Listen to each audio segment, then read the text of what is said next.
बिहार के अंदर इलेक्शन चला हुआ था, तो इलेक्शन के दौरान जगह जगह पर नाकाबंदी लगाई गई थी। उन्हीं नाकों में से एक नाके पर महिला एसडीएम खड़ी हुई थी, और जिस नाके पर महिला एसडीएम खड़ी हुई थी उसी नाके से एक ऑटो वाला नाके को क्रॉस कर देता है। पुलिस वाले उसको पकड़ लेते हैं, तो वह पुलिस वालों से रिक्वेस्ट करने लगता है, ज़ोर ज़ोर से बोल बोल कर कह रहा था कि साहब मुझे जल्द से जल्द उस जगह पर जाना है, अगर मैं वहाँ नहीं पहुँचा तो अनर्थ हो जाएगा। अब यह आवाज़ जैसे ही महिला एसडीएम के कानों तक पहुँचती है तो यह आवाज़ उन्हें जानी पहचानी सी लगती है।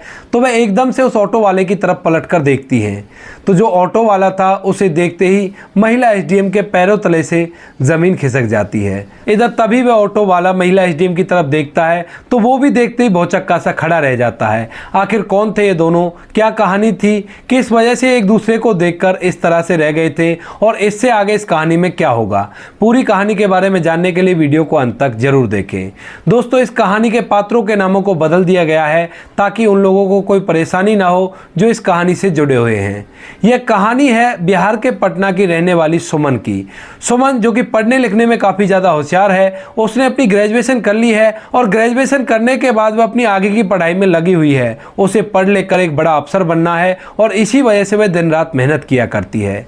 सुमन के पिता एक थाने के अंदर कांस्टेबल हैं, और सुमन के घर में उसके 2 छोटे भाई बहन हैं, और उसकी माँ और उसके पिता रहा करते हैं। छोटा सा बड़ा ही खुशहाल परिवार है, और वो लोग हंसी खुशी उस घर के अंदर रहा करते हैं। तभी एक दिन सुमन के पिता के साथ उस थाने का दरोगा आ जाता है, जिस थाने में वो नौकरी किया करते थे। वह उनके घर खाना खाने के लिए आए थे, और उसके बाद जैसे ही सुमन अपने पिता और उस दरोगा को खाना परोसती है, तो सुमन को देखते ही जो वह दरोगा साहब थे वो एकदम से उसे पसंद कर लेते हैं अपने बेटे के लिए। तो वह अपने थाने के कांस्टेबल से कहते हैं कि ये तुम्हारी बेटी है। तो कांस्टेबल साहब बताते हैं कि हाँ साहब, ये मेरी बेटी है, और ये पढ़ने लिखने में काफ़ी ज़्यादा होशियार है। ये अभी पढ़ाई कर रही है, और कह रही थी कि मैं किसी अच्छी सी अफसरी लाइन में जाऊंगी और अच्छी सी नौकरी लूंगी। उसके बाद जो दरोगा साहब थे वो कहते हैं कि ऐसा कर, अब ये शादी के योग हो गई है तो इसकी शादी कर दे। उसके बाद जो कांस्टेबल थे वो कहते हैं कि अभी तो शादी के लिए बेटी मना करती है, बाद में शादी करा देंगे, अभी कोई ज़रूरत नहीं है। उसके बाद दरोगा साहब कहते हैं कि अरे नहीं भाई, ऐसी बात नहीं है, दरअसल आपकी बेटी हमें पसंद आ गई है, और मैं चाहता हूं कि आप अपनी बेटी की शादी मेरे बेटे से करवा दो। मेरा बेटा इकलौता बेटा है, और अच्छे से वो भी पढ़ लिख कर अपनी आगे की तैयारी को कर रहा है, तो ये भी कर रही है, दोनों की तैयारी साथ में हो जाएगी और कोई भी परेशानी नहीं होगी। अब इस बात को जैसे कांस्टेबल साहब सुनते हैं तो वो कहते हैं कि साहब आप कहाँ और हम कहाँ, आप दरोगा हैं और मैं एक छोटा सा कांस्टेबल हूँ, हमसे आपकी बराबरी नहीं हो पाएगी, आपको हम दहेज नहीं दे पाएंगे, तो आपके बेटे से मेरी बेटी की शादी नहीं हो सकती। उसके बाद दरोगा साहब कहते हैं कि दहेज मांग कौन रहा है, हमें बिल्कुल भी दहेज नहीं चाहिए, दरअसल तुम्हारी बेटी हमें बहुत ज़्यादा पसंद आ गई है, और मैं इसी से अपने बेटे की शादी कराना चाहता हूँ। अब जैसे ही कांस्टेबल साहब दहेज की बात सुनते हैं कि इनको कोई दहेज नहीं चाहिए, अच्छा बड़ा घर था, अच्छे खासे रुपए पैसे थे दरोगा साहब के पास, और इकलौता बेटा था, तो वो भी शादी के लिए हामी भर लेते हैं। कहते हैं कि अगर ऐसी बात है तो कोई बात नहीं, दोनों बच्चों की शादी करा देते हैं। उसके बाद जैसे ये बात सुमन को पता चलती है तो सुमन अपने पिता से कहती है कि पिताजी, मैं पढ़ लिख कर किसी अच्छी सी पोस्ट को हासिल करना चाहती हूँ, अगर आप इस तरह से मेरी शादी करा देंगे तो मैं उस पोस्ट को हासिल नहीं कर पाऊंगी। इस बात को सुनकर उसके पिता कहते हैं कि बेटी, जिस लड़के के साथ तुम्हारी शादी होने वाली है उसने भी ग्रेजुएशन कर ली है और वह भी आगे की पढ़ाई कर रहा है, तो मुझे नहीं लगता कि इसमें अब तुम्हें कोई दिक्कत होगी। उसके बाद इन बातों को सुनकर सुमन भी राजी हो जाती है और दोनों की धूमधाम से शादी करवा दी जाती है। सुमन की शादी विनोद नाम के लड़के से हुई थी। सुमन दुल्हन बनकर विनोद के घर में जाती है और वहां पर जाकर अच्छी तरह से उस घर के अंदर रहने लगती है। सुमन की पढ़ाई शादी के बाद भी बरकरार चलती रहती है, क्योंकि उसने पहले ही बोल दिया था कि उसे पढ़ लिख कर किसी अच्छी सी पोस्ट को हासिल करना है। धीरे धीरे समय बीतता है और समय बीतने के साथ साथ सुमन को पता चलता है कि जिस लड़के से उसकी शादी हुई है वह रोज शराब पिया करता है और शराब का बहुत बड़ा आदी है। अब यह बात जैसे सुमन को पता चलती है तो सुमन पहले अपने सास ससुर से कहती है, उनसे कहती है कि बाबूजी, माँ, ये रोज रात को शराब पी कर आते हैं और ज्यादा पढ़ाई लिखाई भी नहीं करते, ये आपको पागल बना रहे हैं। लेकिन दोस्तों, आश्चर्य तो जब होता है जब विनोद के माता पिता इस बात को सुनकर जरा सा भी हैरान नहीं होते। इस इसका मतलब ये था कि विनोद के माता पिता को पहले से ही पता था कि उनका बेटा एक बहुत ही बड़ा शराबी बन चुका है और इसी वजह से उन्होंने बिना दहेज के सुमन से उसकी शादी कराई थी। अब जैसे सुमन देखती है कि इसके माता पिता को कोई भी अफसोस नहीं है तो इस बात को समझने में उसे जरा भी देर नहीं लगती और इसके बाद वह अपने पिता के पास फ़ोन कर देती है, अपने पिता को पूरा वाकया बताती है और कहती है कि जिस लड़के से आपने मेरी शादी की है वह लड़का तो एक नंबर का शराबी है, वह शराब पिया करता है और ना तो खुद पढ़ता है और ना ही मुझे पढ़ने लिखने देता है। अब इस बात को सुनकर उसके पिता पहले तो उसे समझाते हैं, कहते हैं कि बेटी कोई बात नहीं, अब शादी तो हो ही गई है, तू ऐसा कर अपनी पढ़ाई को जारी कर ले और उसके बाद तू ऐसा करना किसी अच्छी सी पोस्ट को हासिल कर लेना, तेरी वजह से इसका जीवन भी पल जाएगा। ऐसा कहकर वो अपनी बेटी को समझा देते हैं। उसके बाद सुमन भी और कोशिश करती है, वो अपने पति को समझाती है, कहती है कि तुम ऐसा मत करो, तुम्हारी ज़िंदगी कहाँ है, तुम्हारे पिता अच्छे से कमाते हैं तो तुम्हें भी एक अच्छी सी नौकरी को हासिल करना चाहिए ताकि तुम्हारी ज़िंदगी भी अच्छी हो सके। लेकिन जो सुमन का पति विनोद था उस पर इस बात का जरा भी प्रभाव नहीं पड़ता और वो इसी तरह से अपनी ज़िंदगी को जिया करता है। वह अपनी ज़िंदगी को अपने दोस्तों के साथ और शराब के नशे में चूर होकर जिया करता है और जब सुमन पढ़ती हुई उसे दिखाई दिया करती तो वह सुमन को धमकाया करता और उससे पढ़ने के लिए मना किया करता। अब इस बात को देखते देखते सुमन काफ़ी ज़्यादा परेशान हो जाती है। तभी एक दिन ऐसे ही वो शराब पीकर आया था विनोद और शराब पीने के बाद वह सुमन से लड़ाई करने लगता है तो सुमन अपना सारा सामान पैक करती है और सीधा अपने पिता के पास पहुंच जाती है। वहां जाकर पिता को पूरी बात बताती है, कहती है कि पिताजी मैंने बहुत कोशिश की विनोद को समझाने की लेकिन विनोद मानने वाला ही नहीं है, वह इस बात को मानने के लिए तैयार ही नहीं है कि हम लोग पढ़ लिख कर किसी अच्छी पोस्ट को हासिल कर सकते हैं। अब जैसी बेटी की समस्या के बारे में सुमन का पिता सुनता है तो वो कहता है कि ठीक है बेटी कोई बात नहीं, तू ऐसा कर यहाँ से अपनी पढ़ाई लिखाई को कर ले और रहने दे इसको ऐसे ही। धीरे धीरे समय बीतता है और समय के साथ साथ सुमन जो है वो कोर्ट में तलाक का केस भी डाल देती है उससे अलग होने के लिए। अब इसके बाद कुछ दिनों तक केस चलता है और केस चलने के बाद दोनों का तलाक हो जाता है। तलाक होने के बाद सुमन अपने घर है और विनोद अपने घर है। धीरे धीरे समय बीतता है, सुमन बहुत ज़ोर से मेहनत करती है और मेहनत करते हुए कई टेस्टों को देती है लेकिन कई टेस्टों में उसका नंबर नहीं पड़ता। धीरे धीरे उसको मेहनत करते हुए 4 साल बीत जाते हैं। 4 साल लगातार मेहनत करने के बाद तरह तरह के टेस्ट देने के बाद एक टेस्ट उसका क्लियर हो जाता है और टेस्ट को क्लियर होते ही वो एसडीएम बन गई थी। अब जैसे ही वो एसडीएम बनती है तो इस बात की खुशी सबसे ज़्यादा उसके पिता को होती है क्योंकि वो एक कांस्टेबल थे और उनकी बेटी आज एक एसडीएम बन गई थी। इस बात की खुशी को लेकर वो चारों तरफ ढिंढोरा पीटते हैं, सभी लोगों में मिठाइयाँ बांटते हैं जानने वालों में और सभी को बताते हैं कि मेरी बेटी एसडीएम बन गई है तलाक होने के बाद भी। अब सुमन एसडीएम बन गई थी और उसकी ड्यूटी एक जगह पर आ जाती है। वह अपनी ड्यूटी को बड़ी ही ईमानदारी और निष्ठा से निभाया करती है, सभी काम को बड़ी अच्छी तरह से किया करती है और धीरे धीरे ऐसे समय बीतता रहता है। अब उसको ड्यूटी पर चढ़े हुए 1 साल हो गया था, यानी कि तलाक हुए उसे 5 साल हो गए थे और इन 5 सालों के बीच में कई बार उसके माता पिता ने भी उससे कहा था कि बेटी तू ऐसा कर अब शादी कर ले, उससे तो तेरा तलाक हो ही गया है तो अब क्यों ना तू दूसरी शादी कर ले। लेकिन सुमन ने शादी से साफ इनकार कर दिया था। उसने अपने माँ बाप से कह दिया था कि माँ बाबू जी मुझे अभी शादी नहीं करनी, बाद में कभी देखा जाएगा, अगर शादी हमारे भाग्य में लिखी है तो हो जाएगी। ऐसा कहकर वो अपने माँ बाप को टाल दिया करती है। अब जहां पर वो कार्यरत थी उस एरिया में इलेक्शन की घोषणा हो जाती है और इलेक्शन के दौरान जगह जगह पर नाकाबंदी लगाई गई थी। सुमन जो कि एसडीएम थी वह खुद जाकर इस मामले को जगह जगह जाकर चेक कर रही थी। तभी एक नाके पर जैसे ही वो वहां पर व्यवस्था देख रही थी तो उसी नाके से एक ऑटो वाला नाके को तोड़ते हुए अंदर घुस जाता है। अब जैसे ही पुलिस वाले उस ऑटो वाले को रोकते हैं, रोकने के बाद कहते हैं कि हाँ भाई इतनी जल्दी में कहाँ जा रहा है, तो उसके बाद ऑटो वाला उनसे गिड़गिड़ाने लगता है, कहता है कि साहब मुझे बहुत जल्दी है, मैं बहुत ज़्यादा परेशान हूं, अगर मैं टाइम पर नहीं पहुंचा तो बहुत बड़ी परेशानी खड़ी हो जाएगी। अब यह आवाज़ जैसे एसडीएम साहब के कानों में पहुंचती है तो वह एकदम से फिरकर उस ऑटो वाले की तरफ देखती हैं। इधर वह ऑटो वाला भी एसडीएम की तरफ देखता है और दोनों एक दूसरे को देखकर आश्चर्यचकित हो जाते हैं। वो दोनों सोचने पर मजबूर है कि ये यहाँ पर कैसे, और दूसरा वाला सोचता है कि ये आज ऐसी कैसे बन गई। दोस्तों जो सामने ऑटो वाला था वह और कोई नहीं था, उसका वही पति विनोद था जो कि दरोगा का बेटा था और बड़ी अच्छी तरह से शराब पिया करता था, अपने शराबी दोस्तों के साथ घूमा करता था, जिसने सुमन को जरा भी तवज्जो नहीं दी थी। उसके बाद विनोद तो सुमन को देखकर कुछ बोल ही नहीं पाया था। जो पुलिस वाले वहां पर खड़े थे वो कहते हैं कि मैडम ये नाके को क्रॉस करके आ गया है। उसके बाद सुमन उस ऑटो वाले को एक साइड में ले जाती है और वहां जाकर कहती है कि तुम तो वही विनोद हो ना जो कभी शराब के नशे में मस्त रहा करते थे, आज ऐसा ऐसा क्या हुआ जो तुम यहाँ पे ऑटो चलाने लगे हो। अब इन सभी बातों को सुनकर विनोद भी थोड़ा सा होश में आता है और वो कहता है कि सुमन सुमन तुम यहाँ क्या कर रही हो। उसके बाद सुमन बताती है कि मैं तो यहाँ की एसडीएम हूँ, तुम ये बताओ कि तुम ऑटो लेकर इधर उधर कैसे घूम रहे हो। उसके बाद जो विनोद है वो अपनी पूरी कहानी सुमन को बताता है। वो कहता है कि तुमसे तलाक होने के बाद मेरे घर वाले भी मेरी इस शराब की लत से बहुत ज़्यादा परेशान हो गए थे और उसके बाद उन्होंने मुझे घर से निकाल दिया, और जब उन्होंने मुझे घर से निकाल दिया तो उसके बाद मैं इस शहर में आ गया और यहाँ ये ऑटो किस्तों पर लिया है। इस ऑटो को चलाया करता हूँ और अपना भरण पोषण अच्छी तरह से किया करता हूँ। तो सुमन तंज कसते हुए विनोद से कहती है, क्या तुम अब भी शराब पीते हो? तो उसके बाद विनोद कहता है कि सुमन, उस शराब को तो मैंने काफ़ी दिन पहले छोड़ दिया था। इस शराब की वजह से मेरा तुम्हारा डिवोर्स हो गया था और इस शराब की वजह से मेरे घर वालों ने मुझे घर से निकाल दिया था। मैं बिल्कुल भी शराब नहीं पीता और आपकी बड़ी मेहरबानी होगी अगर आप मेरे इस ऑटो को निकलवा दो, क्योंकि मुझे एक सवारी को लेने के लिए जाना है जो मुझे अच्छे खासे पैसे दिया करता है।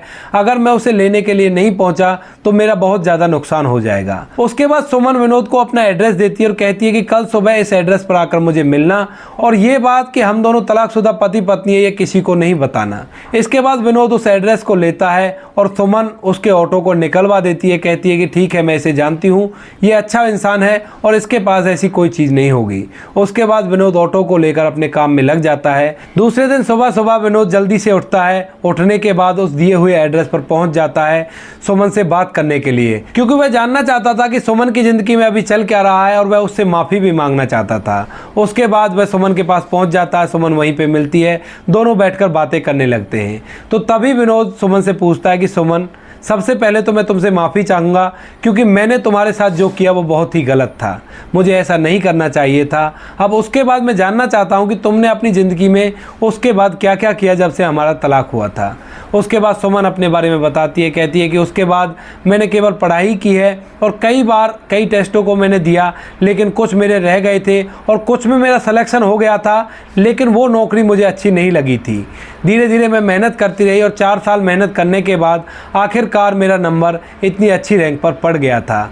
उसके बाद अब मैं एसडीएम हूँ और एसडीएम बनने के बाद इसी शहर में काम किया करती हूँ। अब इन सभी बातों को सुनने के बाद विनोद थोड़ा सा भावुक हो गया था, क्योंकि उसे कहीं ना कहीं अफसोस था कि उसने अपनी ऐसी पत्नी को खो दिया जो आज एक बहुत अच्छी पोस्ट पर है। अगर वह उसका साथ देता तो इससे भी ज़्यादा वह कर दिखा सकती थी। अब इसके बाद विनोद सुमन से कहता है कि ठीक है सुमन, अब मैं चलता हूँ और आपसे एक गुजारिश है, अगर हो सके तो मुझे माफ़ कर देना, मुझसे बहुत बड़ी गलती हो गई जो मैंने आपको इस तरह से परेशान किया था। अब जैसे ही विनोद से इन शब्दों को सुमन सुनती है तो एकदम से उसके हाथों को पकड़ लेती है और कहती है कि कोई बात नहीं, इसमें माफ़ी की कौन सी बात है। शायद अगर तुम मेरे साथ ऐसा नहीं करते तो आज मैं एक इतनी अच्छी पोस्ट पर नहीं हो पाती। उसके बाद सुमन जाते हुए विनोद को एक बार फिर से रोकती है और कहती है कि विनोद, ये बताओ क्या तुमने सच में ही शराब को पीना बंद कर दिया है?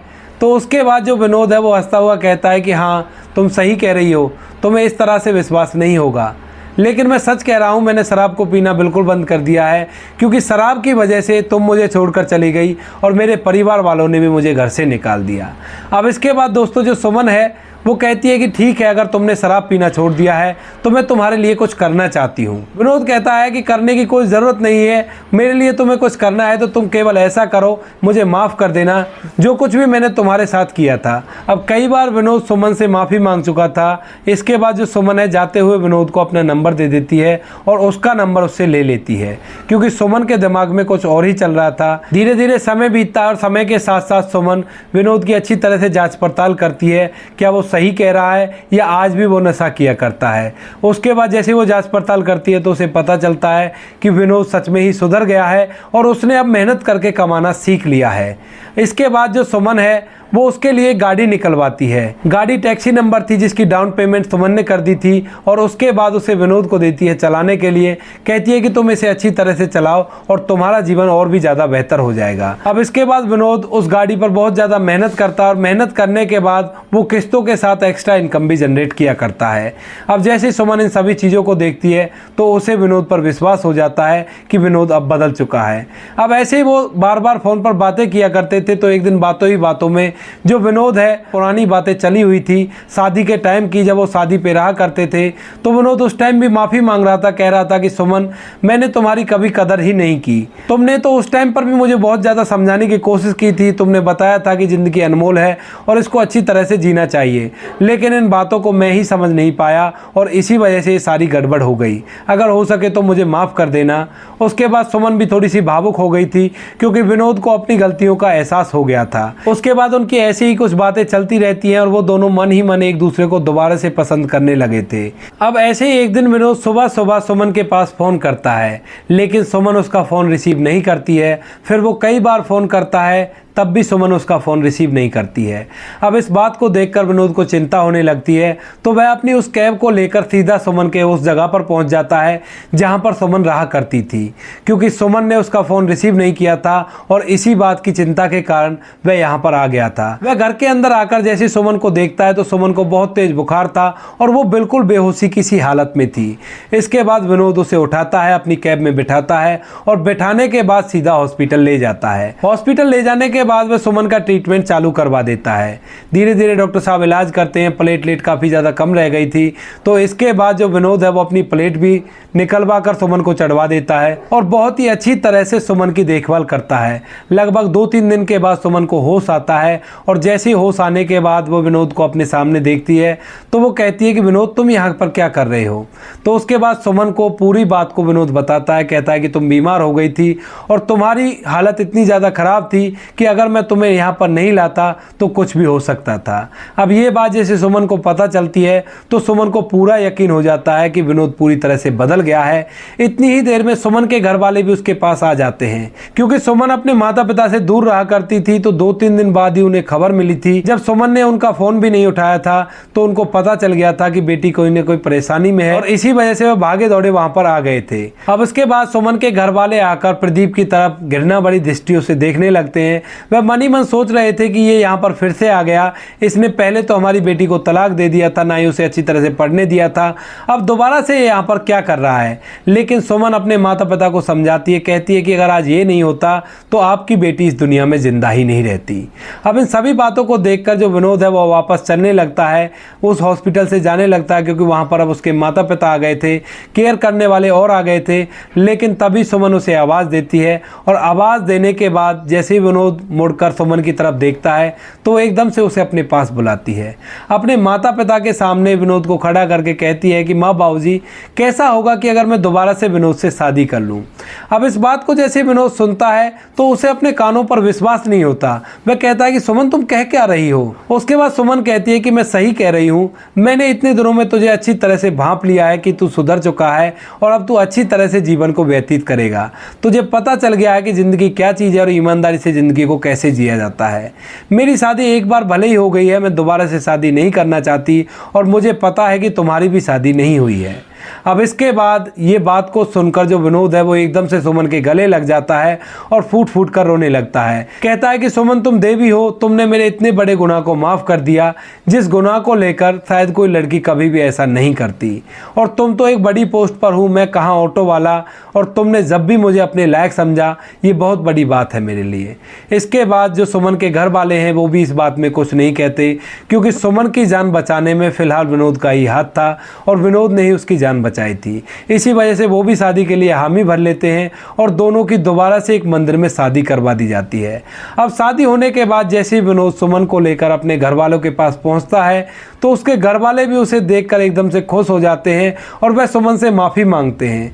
कहते हैं कि बेटा, हमसे बहुत बड़ी गलती हो गई जो हमने तुझे समझा नहीं। हमने तुम्हारे साथ बहुत गलत किया था। हमें पता था कि ये लड़का शराब पिया करता है। हम समझ रहे थे कि इसकी शादी करवा दे और शादी होने के बाद ये सुधर जाएगा। अगर हो सके तो हमें माफ़ कर देना। इसके बाद सुमन अपने सास ससुर से भी कहती है कि कोई बात नहीं, आपसे जो भी गलती हुई है वो हालात के हिसाब से हुई थी। अब आपकी इसमें कोई गलती नहीं है। अब आपका बेटा सुधर चुका है और ये अच्छी तरह से काम करेगा। इसके बाद सुमन विनोद से कहती है कि कोई बात नहीं, अब तुमने जो भी किया ज़िंदगी में वो तुम्हारी भूल थी। अब इसके आगे तुम्हें अच्छे से पढ़ाई करनी है और पढ़ाई लिखाई करके एक अच्छे से मुकाम को हासिल करना है। इसके बाद विनोद दोबारा से अपनी पढ़ाई को करता है। वह बहुत ज़ोर शोर से मेहनत करता है और मेहनत करने के बाद वह भी एक छोटी सी सरकारी नौकरी को प्राप्त कर लेता है। इसके बाद सुमन और विनोद दोनों हंसी खुशी एक घर के अंदर रहा करते हैं। तो दोस्तों, ये थी आज की कहानी, जहाँ पर एक लड़की ने अपने कैरियर के साथ साथ साथ एक दूसरे व्यक्ति की ज़िंदगी भी संवार दी। आप क्या कहना चाहते हो सुमन के बारे में, क्या कहना चाहते हो विनोद के बारे में? आपकी जो भी राय कमेंट सेक्शन में लिख सकते हो, लोगों के साथ शेयर कर सकते हो। इन कहानियों को सुनाने का उद्देश्य किसी को परेशान करना बिल्कुल भी नहीं है। यह कहानियाँ आपको इसलिए सुनाई जाती हैं ताकि आप लोग इन कहानियों में से कुछ ना कुछ अच्छी शिक्षा ले सको और अपने जीवन में उस चीज़ को अप्लाई कर सको। मिलते हैं किसी नेक्स्ट वीडियो में नए टॉपिक के साथ, तब तक के लिए जय हिंद, जय भारत, जय हिंदुस्तान।